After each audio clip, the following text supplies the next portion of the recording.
YK odottaa Kiinalta muutoksia ilmastopolitiikkaan. Toistuva väkivaltaisuus johtuu puoliksi geeniperimästä. Siirtolaistarina päätyi puiston penkkiin. Uutisista hyvää iltaa. YK on aloittanut ilmastoaiheisen huippukokouksensa New Yorkissa. Suomalaiset ovat menestyneet hyvin kirkollisvaaleissa Uxellösundin seurakunnassa. Ehdokaslista Ruotsin suomalainen ääni sai vajaat 12% äänistä ja 2 paikkaa kirkkovaltuustoon. Ryhmittymä sai näin takaisin viime vaaleissa menettämänsä paikan. Asiasta kertoo Sisuradio. Westernorrlandin ruotsin suomalaiset osallistuivat huhtikuussa kirjoituskurssille, jonka tarkoituksena oli kerätä talteen siirtolaisuusmuistoja. Yksi teksti sai hieman tavallisuudesta poikkeavan painoasun.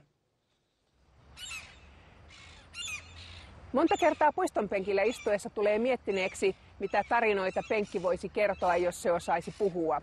Täällä Härnösandissa tarina on kirjoitettu itse penkkiin. Jag kom till Sverige den 1 augusti 1968. Min fästman Rauno hämtade mig med sin röda Opel Kadett från Finland. Sent på natten i mörkret kom vi fram till en barack mitt i skogen i Karlberg i Ramvik, 2 mil öster om Kramfors. Tämä oli kaikki ihan suoraan sydämestä kirjoitettua.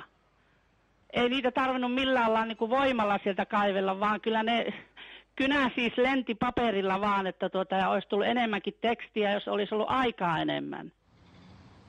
Kramforsissa asuvan Marja-Leena Paanasen tarina päätyi penkkiin, kun samalla paikkakunnalla asuva taiteilija näki ilmoituksen kirjoituskurssista ja kiinnostui projektista. Marja-Lenas bland annat fick jag då på mejlen samma dag. Och jag läste och jag blev bara helt tagen direkt. Jag föll där det första. Ja, alltså text på bänk, text som man har nära sig, som man sitter på eller ser, inte i en bok eller i häfte. Det tycker jag är spännande. Texten är en del av möbeln eller bänken. Har du använt sån här teknik tidigare? Nej, inte sån här petplast. Och det har ju fördelen att man kan lägga lager på lager. Så man kan ju lägga texten då i olika lager. Här ligger den finska texten för sig och den svenska för sig. Så det blir en djupverkan. Och det här är återvinningsmaterial? Jo, det är petplast, det är gamla flaskor. Och den är ju mjuk och varm och skön, och den är säkert skön att ligga på också här en kall kväll. Keskiviikkona tuuli puhaltelee edelleen navakasti.